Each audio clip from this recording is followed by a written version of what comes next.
when I saw my mother load a washing machine for the very first time in her life. That was a great day for my mother. My mother and father had been saving money for years to be able to buy that machine. And the first day it was going to be used, even Grandma was invited to see the machine. And Grandma was even more excited.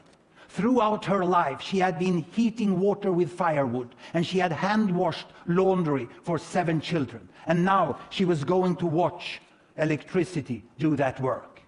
My mother carefully opened the door, and she loaded the laundry into the machine, like this. And then when she closed the door, Grandma said, no, let me push the button. And Grandma pushed the button, and she said, oh, fantastic, I want to see this, give me a share, I want to see it. And she sat down in front of the machine, and she watched the entire washing program. She was mesmerized. To my grandmother, the washing machine was a miracle.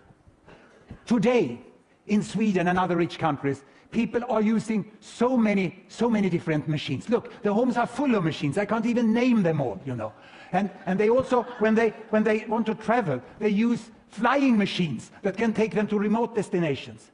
And yet in the world, there are so many people who still heat the water on fire, and they cook their food on fire. Sometimes they don't even have enough food. And they live below the poverty line. There are 2 billion fellow human beings who live on less than $2 a day. And the richest people over there, that's 1 billion people, and they live above what I call the airline. Because they have spent more than $80 a day, you know, on their consumption. But this is just 1, 2, 3 billion people. And obviously there are 7 billion people in the world. So there must be 1, 2, 3, 4 billion people more who live in between the poverty line and the airline. They have electricity. But the question is, how many have washing machines? I've done a scrutiny of market data, and I found that indeed the washing machine has penetrated below the airline, and today there's an additional 1 billion people up there who live above the wash line. And they consume for more than $40 per day. So 2 billion have access to washing machine, and the remaining 5 billion, how do they wash?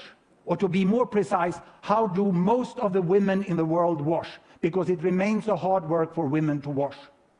They wash like this, by hand. It's a hard, time-consuming labor, which they have to do for hours every week.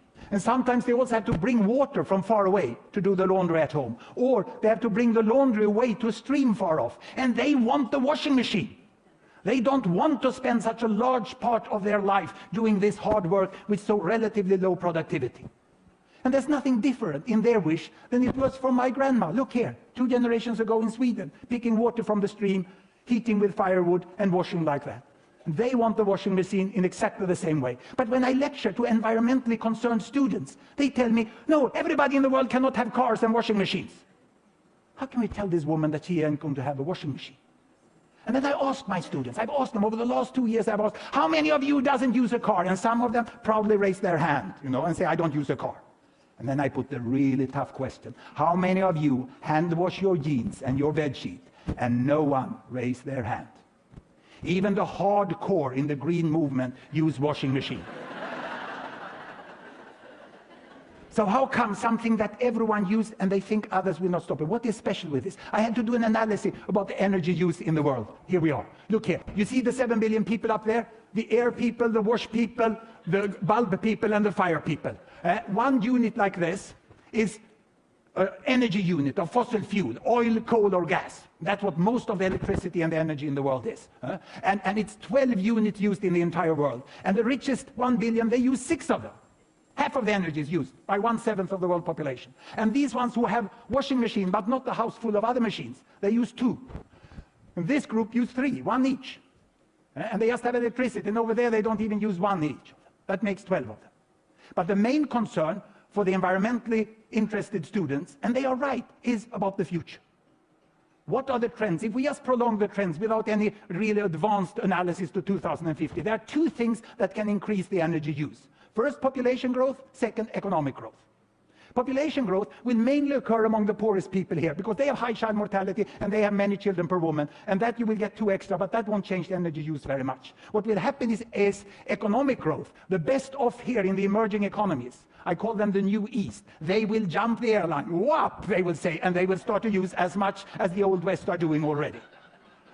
And these people, they want the washing machine. I told you, they'll go there, and they will double their energy use, and we hope that the poor people will get into the electric light, and they will get two-child family, will have a stop in population growth, but the total energy consumption will increase to 22 units. And these 22 units, you know, still the richest people use most of them. So what's needed to be done? Because the risk, the high probability of climate change is real. It's real. Of course, they must be more energy efficient. They must change behavior to some way. They must also start to produce green energy, much more green energy. But until they have the same energy consumption per person, they shouldn't give advice to others what to do and what not to do. Here we can get more green energy all over. This is what we hope may happen. It's a real challenge in the future. But I can assure you that this woman in the favela in Rio, she wants a washing machine.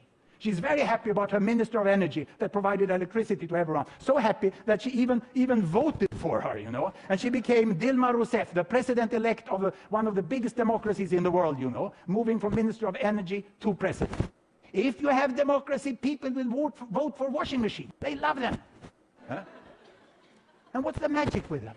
My mother explained the magic with this machine the very, very first day. She said, now, Hans, we have loaded the laundry. The machine will make the work. And now we can go to the library. Because this is the magic. You load the laundry, and what do you get out of the machine? You get books out of the machines. Children's books. And mother got time to read for me. She loved this. I got the ABC. This is why I started my career as professor, when my mother had time to read for me. And she also got books for herself. She managed to study English and learn that as a foreign language. And she read so many novels, so many different novels here, you know. And we really loved this machine. And what we said, my mother and me, thank you, industrialization. Thank you, steel mill. Thank you, power station. And thank you, chemical processing industry that gave us time to read books. Thank you very much.